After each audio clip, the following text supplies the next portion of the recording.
Tenemos varios datos esta semana que tal vez nos pueden ayudar a determinar si todo lo que se habló la semana anterior en la rueda de prensa después de la decisión de la Reserva Federal va a continuar en línea con las expectativas de la misma o podremos empezar a observar cambios.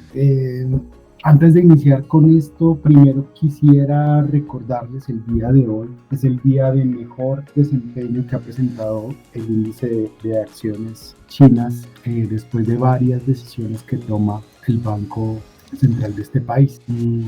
Quiero ahondar mucho en eso, pero miren la diferencia tan abismal que se presenta entre la fecha en la que se tomaron decisiones por parte del Banco Central de Japón. Les recuerdo ese día el índice Nikkei y varias acciones cayeron cerca y varios otros índices cayeron más del 10%. El Standard & Poor's cayó más o cerca del 2%. Y aquí lo que tenemos es un banco de China, por otro lado, que trata de contener el flujo de capitales cuando empiezan a ver la diferencia que existe después de que la Reserva Federal baja sus tasas de interés. El Banco Central dice, si nosotros no hacemos algún movimiento, si no tomamos una decisión, aquí lo que puede pasar es que efectivamente todos los flujos que están en un mercado chino que viene cayendo hace mucho tiempo, pues se va a ir hacia el mercado estadounidense. Entonces toman esta decisión, primero ayudando a que la gente se apalanque un poco más en el mercado de acciones en China. Algo que me llamó la atención es la baja, la reducción que hace de 25 puntos básicos de la tasa o del porcentaje de reservas que deben tener los bancos en el Banco Central. Esto es conocido como el encaje bancario.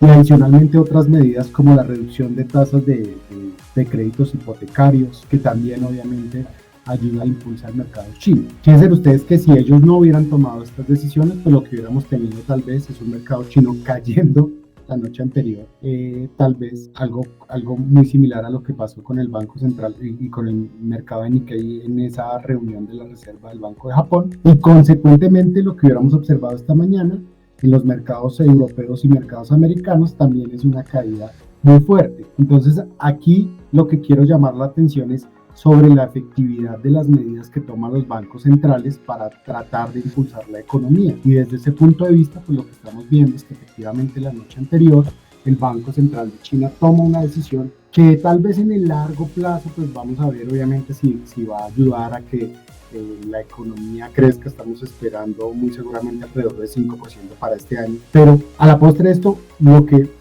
vamos a ver es que primero se contuvo algo que podría ser catastrófico para los mercados, tal vez ustedes no lo sabían, pero adicionalmente vuelvo y reitero, si la senda de crecimiento de China en algún momento podría volver, digamos, a sus números tan espectaculares que incluso llegaron a 10%, pues toma la decisión la Reserva Federal y miren ustedes el flujo tan impresionante nuevamente hacia dos mercados. En particular tenemos acá las acciones large cap o capitalización gigante, acciones de más de $1 billón, 3 billones de compañías de más de $1 billón, y adicionalmente tenemos acá flujos hacia todo lo que tiene que ver con otros mercados. Particularmente les recuerdo que el índice Broad Equity tiene un porcentaje muy importante en el mercado europeo, más pequeña la posición de Asia, pero realmente se ve un flujo hacia los mercados, digamos, accionarios más desarrollados. Esta semana entonces se van a dar a conocer dos datos. Bueno, ya se dio a conocer el índice de manufactura esta mañana, que generó alguna volatilidad, pero les recuerdo que para la Reserva Federal, miren, los datos más importantes son los que van a estar monitoreando, que lo mencionaron la semana anterior, van a ser el desempleo y la evolución del mismo, el crecimiento de la economía o crecimiento económico, y obviamente cómo se sigue comportando la inflación y más la inflación básica, para ver qué decisiones van a tomar más adelante. Entonces, iniciemos con esta gráfica donde estoy mostrando el Core PCE. Les recuerdo que analizamos muy bien por qué se había presentado ese pico en el Core la semana anterior. Pero aquí lo que quiero que ustedes traten de observar, que tal vez yo lo vi, no es normal. Y fíjense ustedes que siempre hemos determinado eso, que lo que uno ve en los libros no realmente es lo que pasa en la economía. Y miren ustedes que lo que estamos viendo aquí desde el primer trimestre del año 2022, la inflación empieza a descender y de manera inversa empezamos a ver un crecimiento que empieza a ser cada vez mejor. Entonces sí, efectivamente ahí sí tienen la razón Jeremy Powell, que es muy importante ver cómo va todo el crecimiento y no solamente centrarse en el dato puntual de inflación. Eso es lo primero, y tal vez lo segundo es que pareciera ser que sí estamos muy lejos de un evento de recesión, por lo menos en el corto plazo. Y cada vez digamos que los analistas, incluso los más pesimistas, han empezado como a suavizar. JP Morgan a comienzo de año donde decía que vamos a tener un año de caída de 20%, y después ya se pasó al soft landing y ya está un poco más neutral. Digamos que todo está llevando a que muy seguramente tengamos por lo menos unos datos de crecimiento estables en lo que resta del año, ¿no? Eso es lo primero. Recordemos que el dato esperado, bueno, aquí está el componente como tal de el crecimiento. Y miren ustedes que lo que más llama la atención realmente es que pareciera ser que el dato de inventarios, que es este de color naranja, miren ustedes, como el color naranja, cuando todo el crecimiento empieza a ser positivo, el color naranja empieza como a cambiar, ¿no? A cambiar al otro lado. El dato de color naranja es el dato de inventarios. Y es lógico, las compañías pues obviamente empiezan a comprar y a armarse de inventario, pues teniendo la expectativa, y hablo de todos los sectores, teniendo la expectativa que en algún momento vamos a tener un mejor desempeño de la economía hacia el futuro. Y lo que estamos viendo, este dato es el dato previo, y les recuerdo que el dato que se va a dar a conocer esta semana es simplemente como si fue o no fue este 3%, pero ya está conocido el dato previo y básicamente ya sabemos cómo está compuesto ese crecimiento. Y vuelvo y reitero, lo más relevante es ver efectivamente el dato de inventarios, que me parece que puede ser un dato que le puede ayudar a uno a determinar si la economía va bien o va. Por el lado negativo, pues tenemos exportaciones, importaciones, el dato neto, y pues Estados Unidos continúa perdiendo terreno ya por segundo trimestre consecutivo. No es algo de extrañar, recordemos que aquí hay una guerra fuerte comercial Estados Unidos-China y todo lo que tiene que ver con aranceles, que esa historia la saben ustedes. Conocimos entonces el dato de inflación, efectivamente esa pendiente que estábamos esperando. Recordemos que lo que vamos a ver acá es el dato del PCE, que se va a dar a conocer el día viernes. Cuando uno va a mirar ese el dato esperado o el dato que se va a conocer el día viernes es de 0.2. Ese 0.2, una variación mensual, no dice mucho, es una variación igual a la del mes anterior, pero lo que sí llama la atención es que cuando usted ve los 12 meses corridos, miren ustedes que sí se espera un leve repunte del dato del PCE, que daría más o menos un 2.62. ¿Por qué es importante? Es porque si por alguna razón llegamos a tener un PCE que se mantenga, o sea, que no tenga, si ven ustedes que aquí hay una pendiente también muy elevada, hacia ese 2.6, que es el dato que espera el mercado.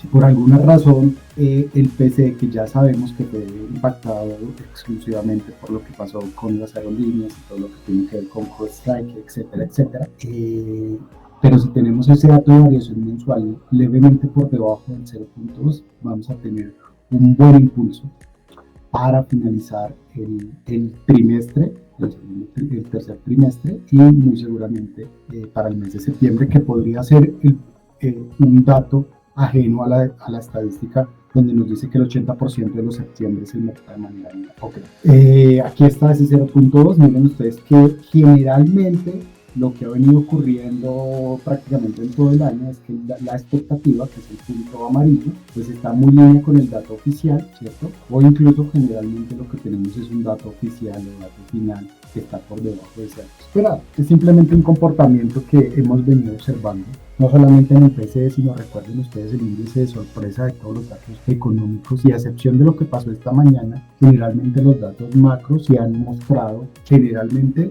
desde hace 3 meses, han mostrado un mejor dato que el dato esperado.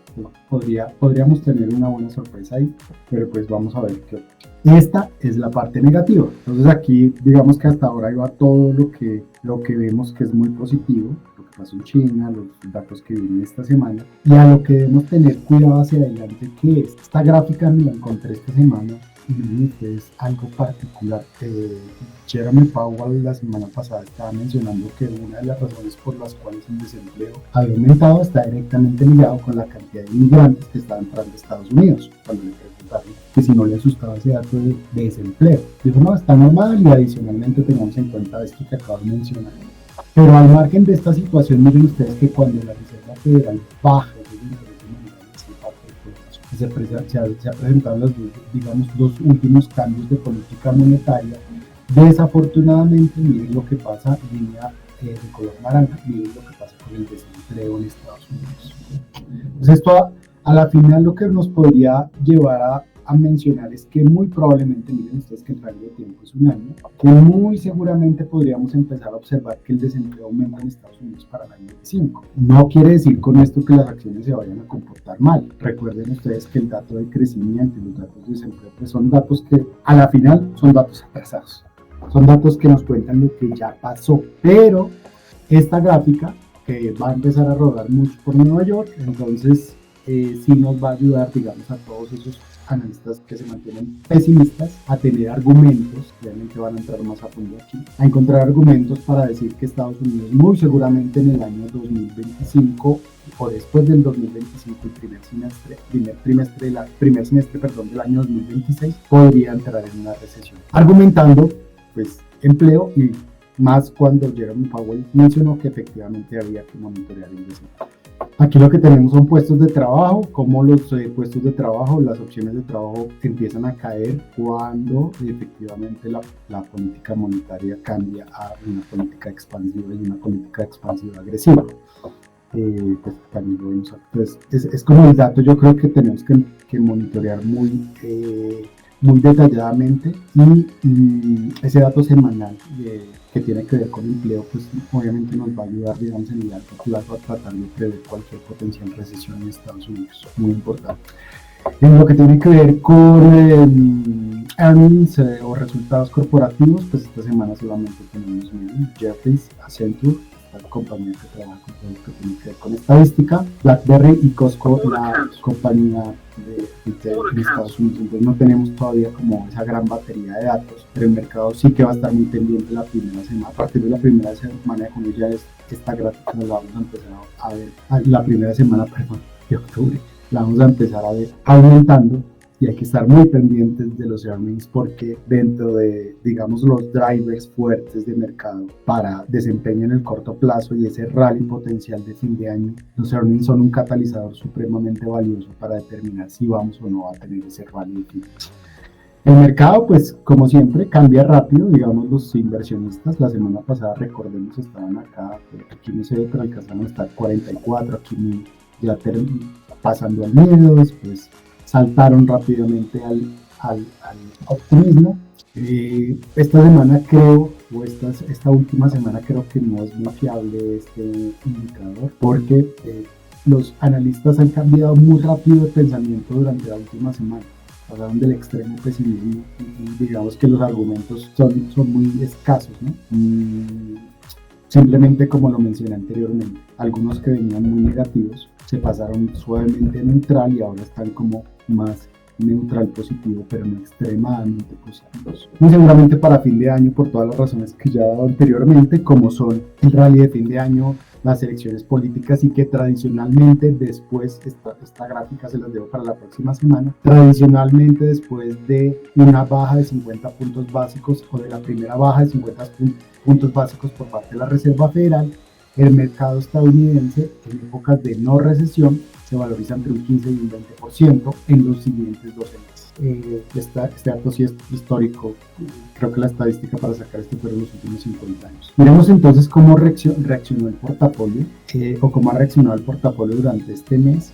Esto es bien interesante lo que ocurrió. Yo estaba mirando aquí que a pesar de que Morgan Stanley, cuando uno lo mira históricamente, ha tomado muy buenas decisiones a la final. Miren que no son las compañías, sino son los gestores. Y hay cambios grandes en el grupo de gestores, digamos, en el grupo de esta empresa. Miren ustedes cómo es de las que más caen en la volatilidad o en la bajada, y es de los que menos suben en la subida. Perdón la redundancia, pero son de los que menos ganan en la subida. Pues está con 99, nosotros estamos aquí de primeras ganando un 2.28 en este mes contra el Standard & Poor's que está en 1.05.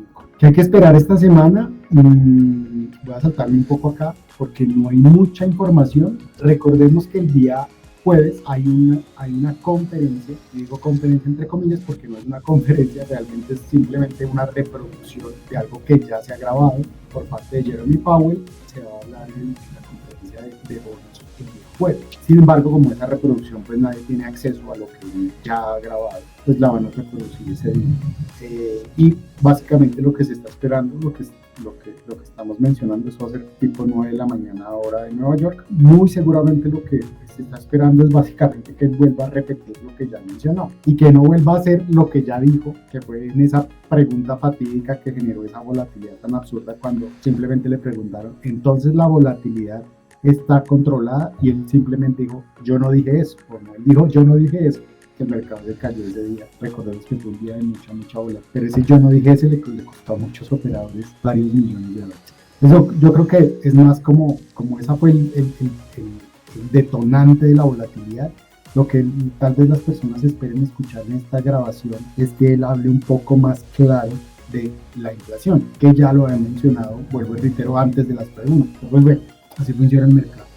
El conocimiento del GDP y el PCE que se va a conocer el día viernes. Bueno, estamos con posiciones muy similares al Standard & Poor's, aquí no me va a tener mucho. Y aquí en la parte técnica sí me voy a detener porque miren ustedes que llama la atención esta ruptura alcista que le habíamos mencionado y les dije que no soy muy fan, digamos, de la parte técnica, chartismo clásico. Esto tiene muchos más componentes, pero es particular porque cuando ustedes ven aparte nuestro, abajo en la parte inferior, nuestro indicador GSI está con todavía espacio, ruptura y espacio un poco más de valorización. Entonces, sí, efectivamente, si tenemos esos dos datos que les mencioné de aquí al viernes, podríamos tener un septiembre interesante, ¿no? Que ya lo es, de hecho, comparado con lo que ha ocurrido tradicionalmente. Y por otro lado, nuestro indicador de convergencia y divergencia, que es muy similar al MACD, estamos suavizados, ustedes conocen la teoría detrás de esto, y ustedes que sí muestra como un posible desempeño favorable, un espacio para el favor. Entonces, técnicamente, con lo que ocurrió en China, con el mercado como está evolucionando, digamos, estos días después de la reunión de la Reserva Federal, a menos que geopolíticamente se tornara un poco más negativa la situación en el Medio Oeste, pues pareciera ser que no, por ahora no hay por qué preocuparnos en lo que resta del mes. Buena noticia lo que pasa con Alibaba y Nvidia. Esta mañana se estaba dando a conocer en una rueda de prensa, van a hacer un match ahí súper interesante. Aplicación directa de inteligencia artificial en las compras, y esta sí que va a ser una noticia que va a poner a correr a Amazon y a otros minoristas y de hecho a todo el mercado, digamos, todo lo que tiene que ver con sector consumo, porque los pone, digamos, en una competencia fuerte, sabiendo que Nvidia, digamos, es la más fuerte en estos temas. Comité muy breve, gracias como siempre por su compañía. Les recomiendo leer el disclaimer y nos vemos la próxima semana.